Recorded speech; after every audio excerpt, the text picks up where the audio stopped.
Ce programme est financé par les amis et partenaires du ministère de Joyce Meyer. Arrêtez de penser à vous-même et pensez à quelque chose qui se rapporte à la vie supérieure.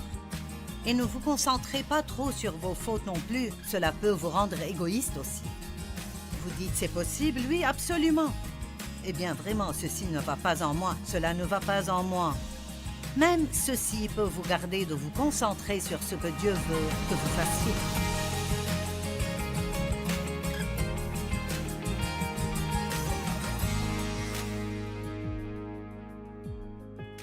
Merci de vous être joints à nous sur Vivre pleinement votre vie de tous les jours. Et nous voulons que vous viviez pleinement chaque jour de votre vie. Et Dieu veut que vous viviez pleinement chaque jour.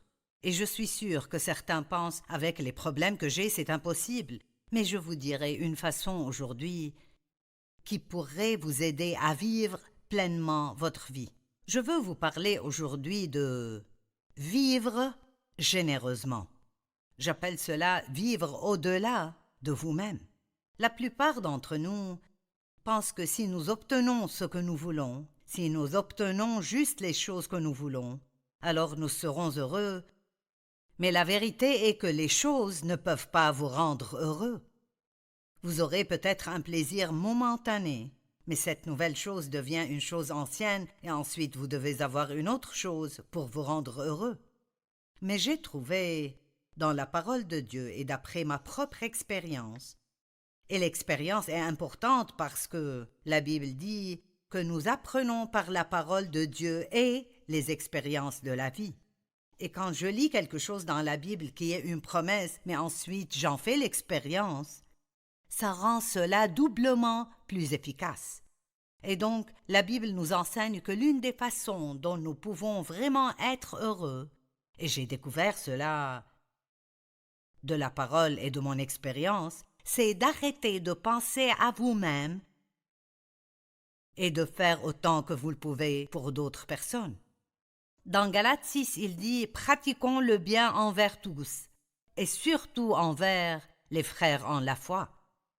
Ça veut dire que votre pensée doit être remplie de façon dont vous pouvez être une bénédiction pour d'autres personnes. Mais pour faire cela, nous devons demander à Dieu de nous aider à écarter l'obstacle du moi. Donc, voyons ce que la Bible dit à ce sujet. La parole de Dieu nous dit qu'il y a une vie supérieure et une vie inférieure. Et la vie inférieure serait la vie vécue d'après les standards du monde. La vie supérieure serait la vie vécue d'après les standards de Dieu.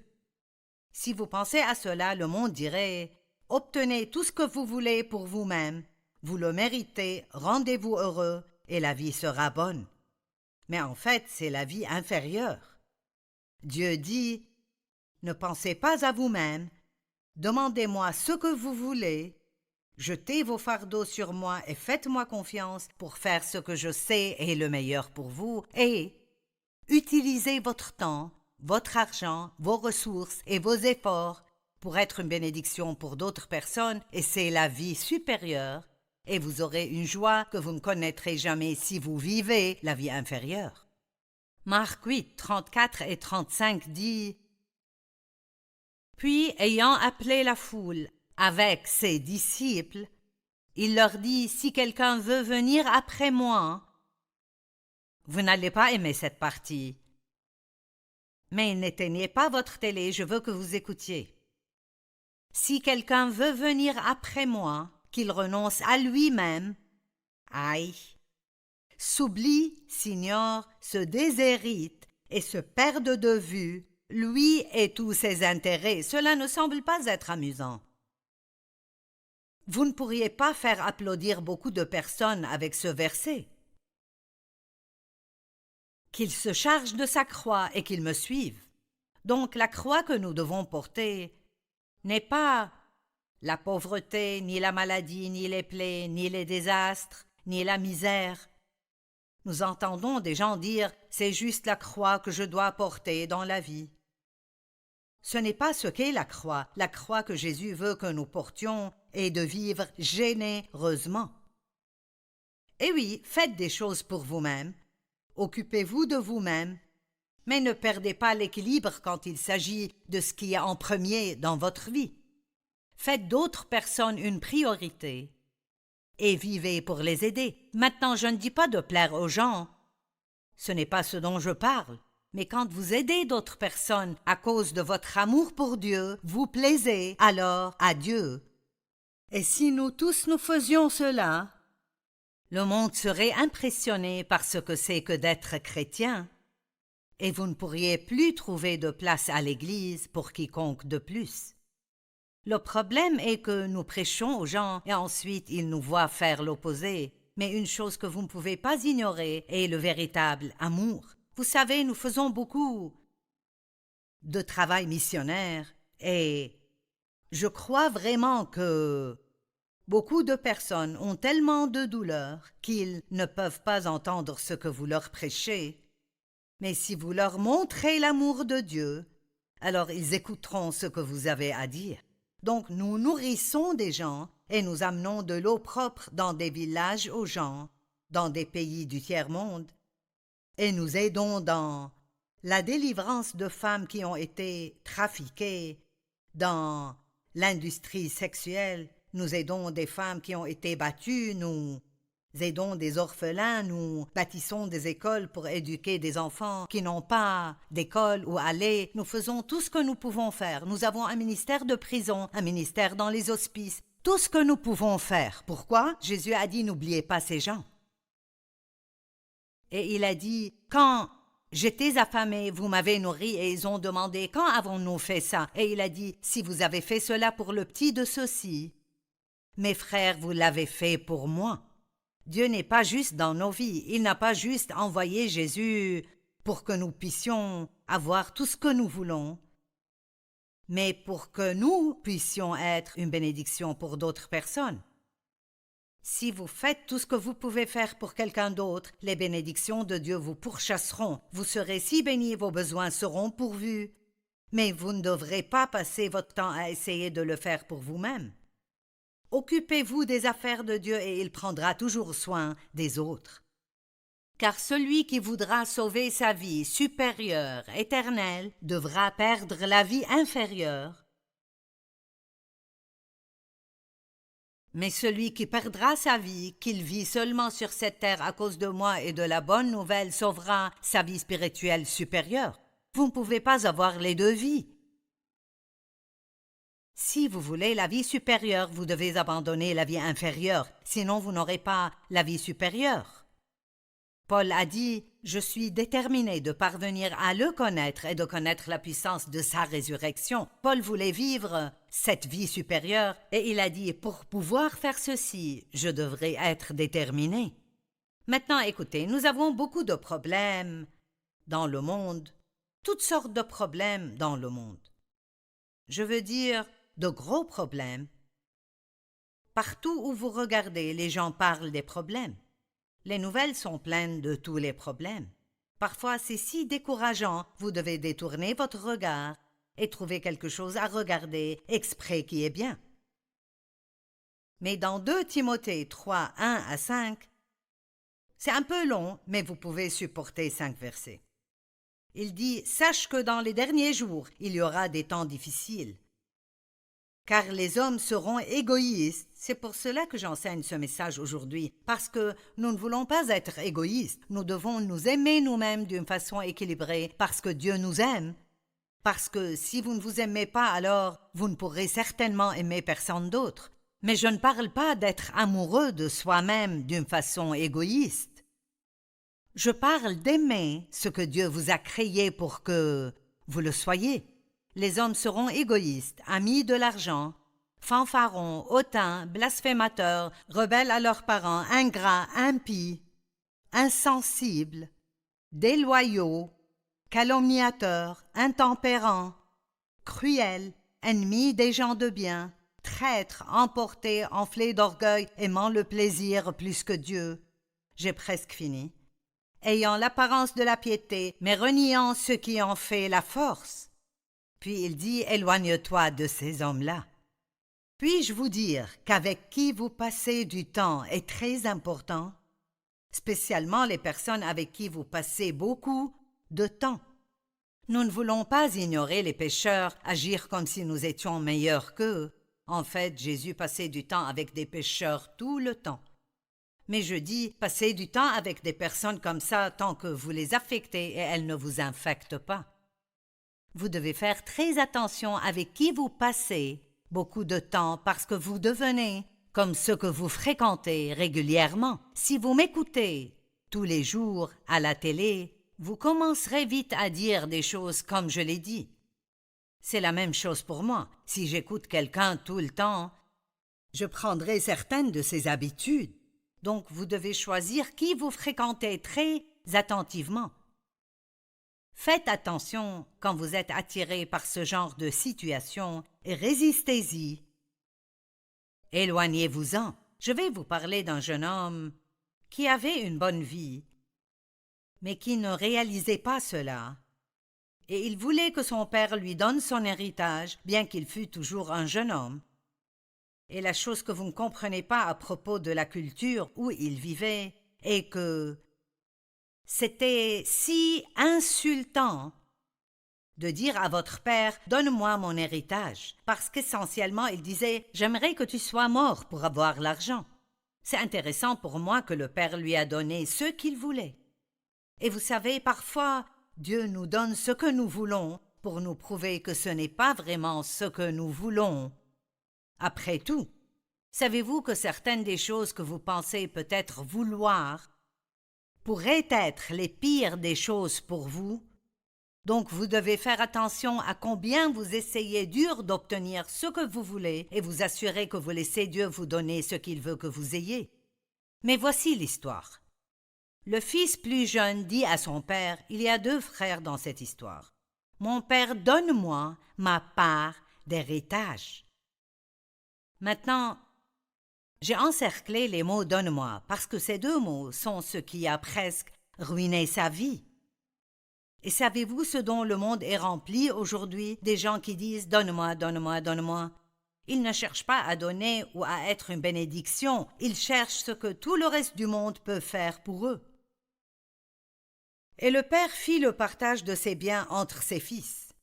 Quelques jours plus tard, le cadet vendit tout ce qu'il avait reçu et s'en alla dans un pays lointain. Là, il gaspilla et perdit toute la fortune que son père lui avait donnée. Vous voyez, il n'était pas assez grand ou assez mature pour savoir comment s'occuper de ce genre de bénédiction comme il faut. Et parfois, nous ne comprenons pas pourquoi Dieu ne nous donne pas plus de ceci ou de cela, mais la vérité est que Dieu vous donnera ce que vous pouvez gérer. Si vous vous rendez misérable parce que vous voulez des choses que vous n'avez pas, pourquoi ne pas dire « Dieu, je veux ta volonté ». Ne me donne pas ce que je demande si ce n'est pas ce que tu veux que j'ai. Maintenant, écoutez. Il gaspilla sa fortune en menant grande vie. Lorsqu'il eut dépensé tout ce qu'il avait, une grande famine survint dans ce pays et il commença à se trouver dans le besoin. Il se trouva donc du travail à garder les pourceaux. Son boulot était de nourrir les pourceaux. Mais avant longtemps, tout ce qu'il pouvait manger était la même chose que les pourceaux mangeaient. Voici ce jeune homme qui vivait à la maison avec un père riche qui l'aimait et avait une belle vie, mais il n'était pas satisfait. Peut-être que vous regardez aujourd'hui et vous vous êtes permis d'être insatisfait, mais si vous y pensez vraiment et vous regardez autour de vous, vous avez une belle vie. Savez-vous que si vous vivez sous un toit et avez quelque chose à manger, vous êtes plus béni que probablement les 2/3 des gens dans le monde? C'est mauvais quand nous oublions nos bénédictions et nous regardons seulement à ce que nous n'avons pas. Donc il se retrouve à manger avec les cochons. Et j'aime la façon dont la Bible dit ceci. Elle dit étant rentré en lui-même. Et vous savez, beaucoup d'entre nous, nous avons besoin d'un réveil. Nous avons besoin d'un réveil dans notre vie. Avez-vous besoin de rentrer en vous-même? Avez-vous besoin de vous réveiller aujourd'hui? Vous êtes-vous éloigné de Dieu et est-ce un réveil pour vous? Vous savez, nous avons besoin de rester forts chaque jour, de garder notre foi active et nous accrocher à Dieu avec tout ce qu'on a. Ne laissez pas le monde vous l'enlever. Il est rentré en lui-même et il a réalisé, ici, je mange avec les cochons. Et il s'est dit, je sais ce que je ferai. J'irai à la maison, vers mon père, et je lui dirai, mon père, je ne suis plus digne d'être appelé ton fils. Mais me prendras-tu? Il a dit, je me lèverai, j'irai vers mon père, et je lui dirai, mon père, j'ai péché contre le ciel et contre toi, et Dieu est si bon. Et il est le maître des secondes chances, et des troisièmes chances, et des quatrièmes chances. Et je ne sais pas où vous êtes maintenant, mais je crois que je parle à des personnes aujourd'hui qui ont besoin d'une deuxième chance ou une troisième chance. Et peut-être que le diable vous a convaincu que Dieu ne vous reprendra pas, il est un menteur. Je me demande si ce jeune homme a pensé, je me demande si mon père me reprendra. Donc il est retourné chez son père. Et il est écrit que le père est venu vers lui en courant. Et les hommes plus âgés en ce temps ne couraient pas. Son père était si heureux de le voir. Il a ordonné qu'on fasse une grande fête, qu'il tue le veau gras, qu'il lui amène la plus belle robe, qu'on lui mette un anneau au doigt. Et le fils était repentant, et donc tout ce que le père voulait était de lui amener la restauration. Si vous êtes tombé dans le péché et vous êtes repentant, Dieu veut juste vous restaurer et il veut le faire maintenant. Il ne sera pas en colère contre vous, il ne vous punira pas et ne vous rappellera pas chaque 5 minutes de vos fautes. Donc, si vous vous retrouvez dans un champ de porc, en quelque sorte, vous pouvez vous repentir et vous pouvez retourner chez votre père et dire « Père, j'ai péché et je veux retourner à la maison ». Il y a un autre jeune homme dans la Bible qui est allé chez Jésus et a dit « Qu'est-ce que tu veux que je fasse? Qu'est-ce que je dois faire pour être juste devant toi pour faire ce que tu veux que je fasse? » Et il lui a dit « Garde mes commandements. » Et le jeune homme, si imbu de lui-même, a dit « Oh, j'ai fait cela, j'ai fait cela. » Et Jésus lui a dit « Il te manque encore une chose. » C'est quelque chose que nous devons réaliser, c'est que quoi que nous pensions avoir fait, il y a toujours quelque chose qui nous manque. Et c'est vraiment une bonne nouvelle parce que ça veut dire que, qu'importe combien de bonnes choses nous pensons avoir faites, il n'y a rien que nous puissions faire qui nous rendrait justes devant Dieu. Nous avons toujours besoin de Jésus. Il y a toujours cette chose qui nous manque. Et Jésus veut venir et réparer cela. Et donc Jésus a dit au jeune homme, parce que l'homme était très riche, il a dit « Va vendre tes biens, distribue-les aux pauvres. » Et la Bible dit que le jeune homme s'en est allé tout triste parce qu'il était très riche. Maintenant écoutez, il y a un message plus profond dans cette histoire que nous lisons. Que se serait-il passé si le jeune homme avait vendu tout ce qu'il avait et distribué l'argent aux pauvres? Je peux vous le dire, s'il avait fait cela, il aurait fini avec beaucoup plus que ce qu'il avait au départ. Dieu veut toujours nous bénir, mais il ne veut jamais que notre argent ou nos possessions nous arrêtent de lui obéir. Tout ce que vous avez appartient à Dieu de toute façon et vous n'auriez rien s'il ne vous l'avait pas donné au départ. Faites attention de ne pas laisser votre argent et vos possessions vous rendre égoïstes. Tout ce que vous obtenez, assurez-vous de le partager avec d'autres. Une autre façon de ne pas être égoïste est de ne pas prendre offense. Êtes-vous une personne irritable qui est facilement blessée? Eh bien, la Bible dit que l'amour n'est pas irritable. Marc 4, 14 dit « Le semeur sème la parole ». Le verset 15 « Certaines personnes se trouvent au bord du chemin où la parole a été semée. À peine l'ont-ils entendu que Satan vient arracher la parole qui a été semée en eux. Puis il y a ceux qui reçoivent la semence sur le sol rocailleux. Quand ils entendent la parole, ils l'acceptent avec joie. » Il dit ici, comme vous lisez l'histoire entière, que certains ont été offensés, d'autres sont trompés par la séduction de l'argent et des richesses. Le diable fera tout pour vous arrêter de laisser cette parole prendre racine dans votre cœur. Vous pourriez aller à l'église et entendre un merveilleux message de votre pasteur et peut-être le voir conduire hors du parc de stationnement et il a une meilleure voiture que vous et tout d'un coup vous êtes offensé. Et vous le jugez et vous dites « Eh bien, il ne devrait pas conduire une voiture comme ça. » Vous n'êtes jamais jaloux de personne si vous avez ce qu'ils ont. Vous êtes jaloux de personnes qui ont plus que ce que vous avez. Et voici la morale de cette histoire. Vous auriez pu avoir aimé son message et ça aurait pu être une parole merveilleuse, mais si vous êtes offensé avant de rentrer chez vous, l'ennemi peut vous voler cela. Ne permettez pas à l'offense de ruiner votre relation avec Dieu. Matthieu 24 parle des signes de la fin des temps. Et dans le verset 10, il dit « Beaucoup seront offensés ». Il y a beaucoup de personnes en colère aujourd'hui. Il ne faut vraiment pas beaucoup pour mettre les gens en colère. Et l'une des raisons est que les gens sont si égoïstes et centrés sur soi que si vous ne leur donnez pas ce qu'ils veulent, ils se mettront en colère. Mais l'amour n'est pas aisément offensé. Une autre chose pour laquelle nous devons faire très attention est de ne pas penser à nous-mêmes excessivement. Essayez juste de vous enlever de votre pensée et de demander à Dieu qui vous pouvez aider. Romains 12, 1-3 dit « Je vous exhorte donc, frères et sœurs, par les compassions de Dieu, à offrir vos corps comme un sacrifice vivant, saint, agréable à Dieu, ce qui sera un culte raisonnable. Ne vous conformez pas au siècle présent, mais soyez transformés par le renouvellement de l'intelligence. Par la grâce qui m'a été donnée, je dis à chacun de vous de n'avoir pas de lui-même une trop haute opinion. » Ou peut-être que ça pourrait aussi dire « Ne pensez pas à vous-même plus souvent qu'il ne le faut. » Est-ce que je suis belle? Qu'est-ce que les gens pensent de moi? Qu'est-ce que les gens disent de moi? Suis-je assez important?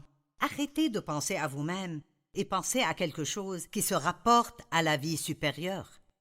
Et ne vous concentrez pas trop sur vos fautes non plus, cela peut vous rendre égoïste aussi. Vous dites « C'est possible? Oui, absolument. » Eh bien, vraiment, ceci ne va pas en moi, cela ne va pas en moi. Même ceci peut vous garder de vous concentrer sur ce que Dieu veut que vous fassiez. Ne vous concentrez pas tout le temps sur ce que vous voulez, mais plutôt sur ce que vous pouvez faire pour d'autres personnes. Je fais cela dans mon temps de prière chaque matin. Dieu, que puis-je faire pour toi aujourd'hui? Je ne sais pas combien d'entre vous ont des enfants qui ont grandi. Et vous savez, quand vous avez des enfants qui ont près de 40 ou 50 ans, ou je ne sais pas l'âge de vos enfants, vous êtes fatigué de tout faire pour eux et vous voulez qu'ils fassent quelque chose pour vous. J'aime quand un de mes enfants dit « Fais-moi savoir si tu as besoin de quoi. »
Ce soir, ou y a-t-il quelque chose que je pourrais faire pour toi?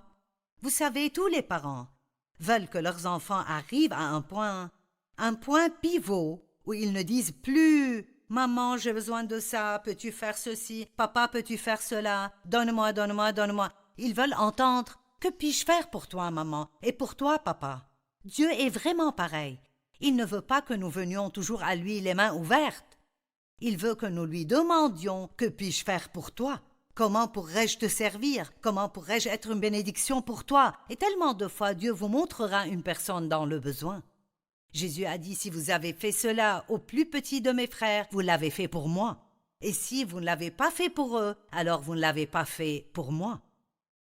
Finalement, arrêtez de vous préoccuper de ce que d'autres personnes pensent de vous tout le temps. Oh mon Dieu! Nous nous préoccupons tellement de qu'est-ce qu'ils penseront.